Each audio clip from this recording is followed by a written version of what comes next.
मुझसे, अगली बार ध्यान रखूंगा बस। हर बार पर बस यही कह के चल देते हो। सारा दिन सफाई तो मुझे करनी पड़ती है ना। देखो रजनी, इस तरह नाराज मत हो, मैंने कहा ना मैं ध्यान रखूंगा आगे से। और फिर रात के वक्त रजनी अपना बिस्तर उठाकर बेडरूम से बाहर जाने लगती है।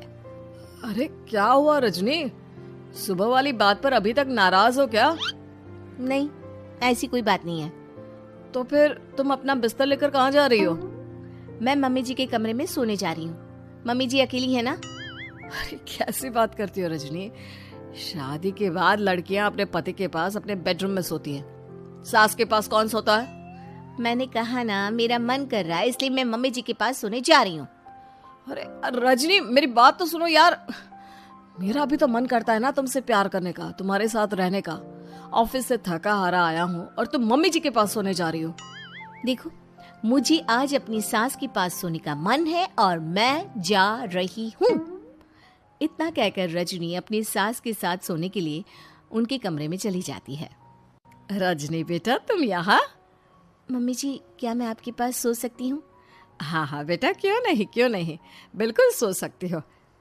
लेकिन सब ठीक तो है ना? अमर के साथ झगड़ा हुआ है क्या? नहीं नहीं मम्मी जी, मैं रोज रोज इनके साथ उस कमरे में सोकर बोर हो चुकी हूँ। थोड़ा सा चेंज हो जाएगा इसलिए आपके पास सो जाती हूँ। आपको कोई ऐतराज हो तो बता दीजिए। अरे नहीं नहीं बेटा, ऐसी कोई बात नहीं, सो जाओ। और फिर अगले दिन। अमर बेटा, तुम्हारा रजनी के साथ कोई झगड़ा हुआ है क्या? नहीं तो मम्मी, ऐसे तो कोई बात नहीं है, क्यों क्या हुआ? अरे वो कल रात मेरे कमरे में सोने आ गई थी तो मुझे लगा सब ठीक तो है ना बेटा? नहीं मम्मी जी, वो ऐसी बस उसका मन किया होगा, कह रही थी कि मम्मी अकेली है इसलिए आपकी चिंता हो रही थी। पर अगली रात को फिर से रजनी अपना बिस्तर उठाकर सास के कमरे में पहुंच जाती है। रजनी बेटा, आज फिर से मेरे पास सोने आ गई?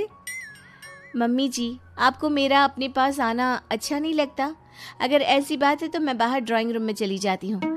अरे नहीं नहीं बेटा, ऐसा कुछ नहीं है, पर अमर अपने कमरे में अकेला होगा ना?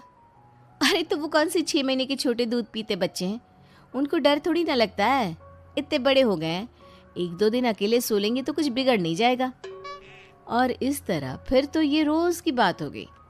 रजनी रोज अपना बिस्तर उठाती, अपनी सास के पास आकर सो जाती। सास उससे कुछ इसलिए नहीं कहती है क्योंकि उसे लगता है कि बहू बुरा मान जाएगी। एक दिन सुबह सुबह, माँ मेरे लिए चाय बना दो, ऑफिस जाने का टाइम हो रहा है। अरे बेटा, तो रजनी से क्यों नहीं कह देते? मुझे उससे बात करने का बिल्कुल भी मन नहीं है।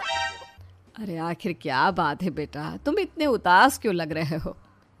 देखो ना माँ, आजकल रजनी का बिहेवियर मुझे कुछ समझ में नहीं आ रहा।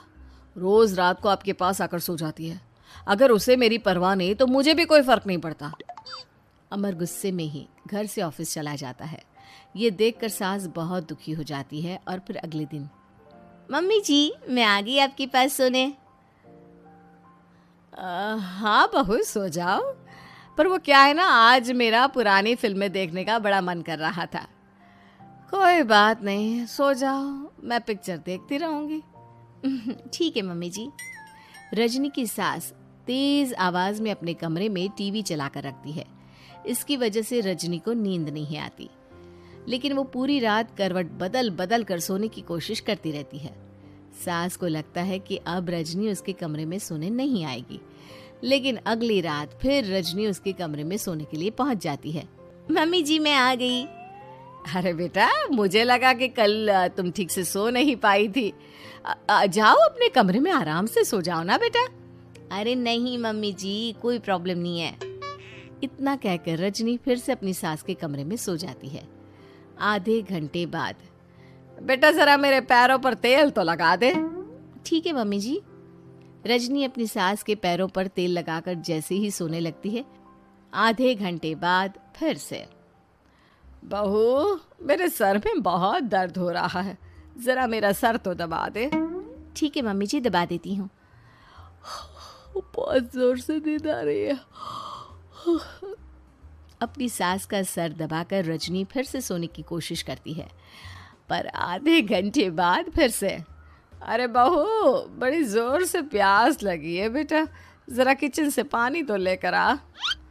अरे मम्मी जी, जैसे ही नींद आने लगती है खुश खुश भाग लेती है। रजनी चुपचाप जाकर किचन से पानी लेकर आती है।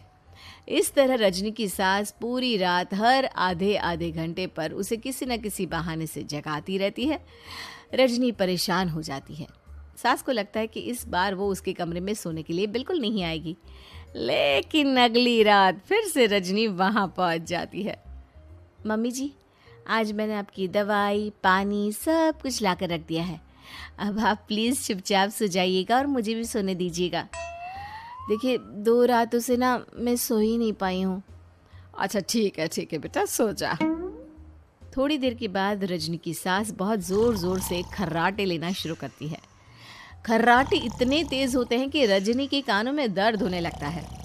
हे भगवान, मम्मी जी को क्या हो गया है? क्या करूँ, कहाँ जाऊँ मैं? परेशान होकर रजनी वापस अपने कमरे में जाती है। रजनी, आज तो बहुत दिनों के बाद अपने बेडरूम में सोने आई हो। आ जाओ। वैसे भी तुम्हारे बिना मेरा मन नहीं लगता। क्या करती, तुम्हारी मम्मी के खर्राटों ने तो मेरी नींद उड़ा कर रखी है। अब मुझे यहीं पर सोना पड़ेगा। अगली सुबह। अरे रजनी बेटा, रात को कहाँ चली गई थी? मैं तुम्हें कितना ढूंढ रही थी। मैं तो डर ही गई थी, मेरी बहू न जाने कहाँ चली गई। कहाँ जाती मम्मी जी, अपने कमरे में गई थी। और आजकल ना आप मुझे जानबूझकर बहुत परेशान करती हैं। अगर मुझसे कोई गलती हो गई हो तो सीधे सीधे क्यों नहीं कह रही हैं? 3 रात हो गई है, मुझे ठीक से नींद भी नहीं आती। रजनी, ऐसे क्यों बात कर रही हो? मम्मी ने क्या कर दिया? आप अपनी मम्मी से क्यों नहीं पूछते? मैं बहू हूँ तो क्या इसका मतलब ये है कि दिन भर काम करो और रात में भी चैन से ना सो? रजनी बेटा, बड़ी नादान हो। इसीलिए तो जानबूझकर मैं ये सब कर रही थी, ताकि तुम अपने पति के पास जाकर अपने बेडरूम में सो जाओ।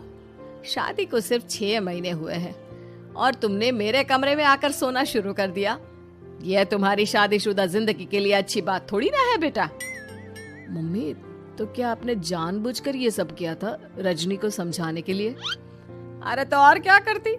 दुनिया की पहली बहू है ये, जो पति को छोड़कर सास के साथ सोने चली थी। इसीलिए मुझे इसके लिए थोड़ा बुरा बनना पड़ा।